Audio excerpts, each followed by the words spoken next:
Ladies and gentlemen, a good evening to you. 4 times today, Atom spies Julius and Ethel Rosenberg appealed their sentence of death, and 4 times they were unsuccessful. They will be executed tonight, probably within the next half hour, the first husband and wife to die in the electric chair.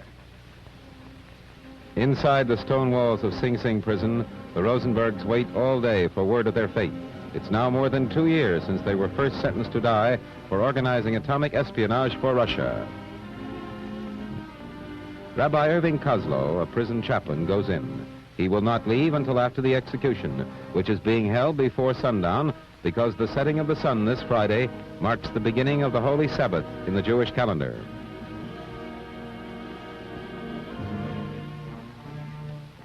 A matron, Mamie Creighton, comes out after seeing Ethel Rosenberg. She says the woman refuses to believe she's going to die, insists she is innocent. State troopers surround the prison to prevent demonstrations. Again, there are none. The hours pass slowly. Julius Rosenberg, now 35, his wife Ethel, now 37, married 14 years and 1 day, parents of 2 boys, tonight dined on hard-boiled eggs, macaroni salad, and tea. There was no time for the usual last meal. Their fate is decided in Washington. And here is that story from David Brinkley. In these last minutes before the Rosenbergs are electrocuted at Sing Sing prison, here's how in Washington today their attorneys went through the last possible legal maneuvers to save them. It began at noon at the Supreme Court. Normally quiet, but today surrounded by groups of the curious. The court met at noon. At 12:06, it announced a decision to end the Rosenberg stay of execution. That was the stay granted 2 days ago by Justice Douglas. That seemed to be the end, but it wasn't. Their attorneys promptly asked for another stay while they appealed to President Eisenhower again for clemency. The court said it would consider it. Meanwhile, the lobbyists who came to Washington to work for the Rosenbergs kept up their parade in front of the White House. People riding by in automobiles shouted and asked why they didn't go to Russia. But there was no other disorder, so the police left them alone. They even sang a little song somebody wrote especially for this occasion, but the picketing and singing did them no good.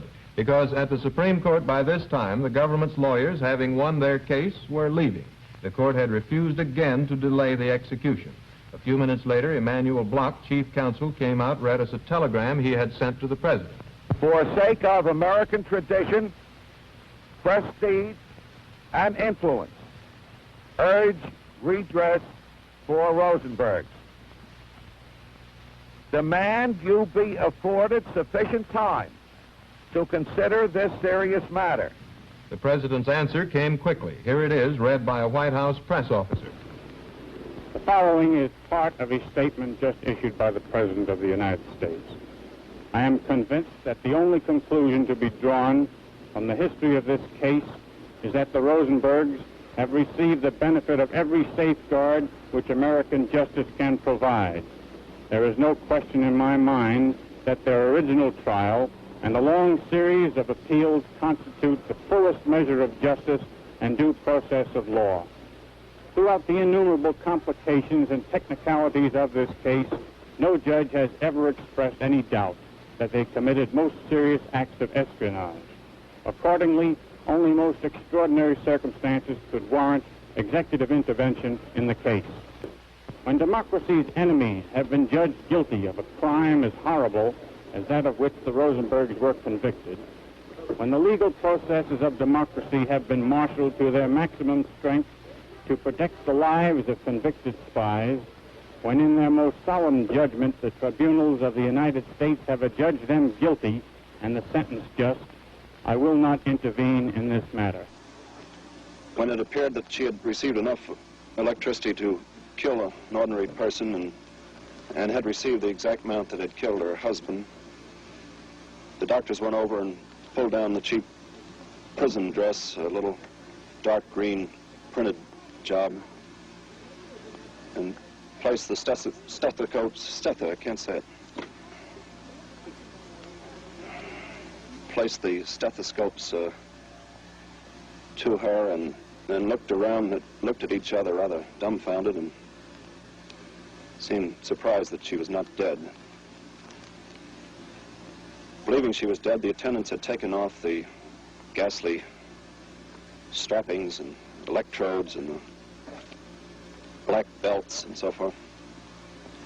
And these had to be readjusted again,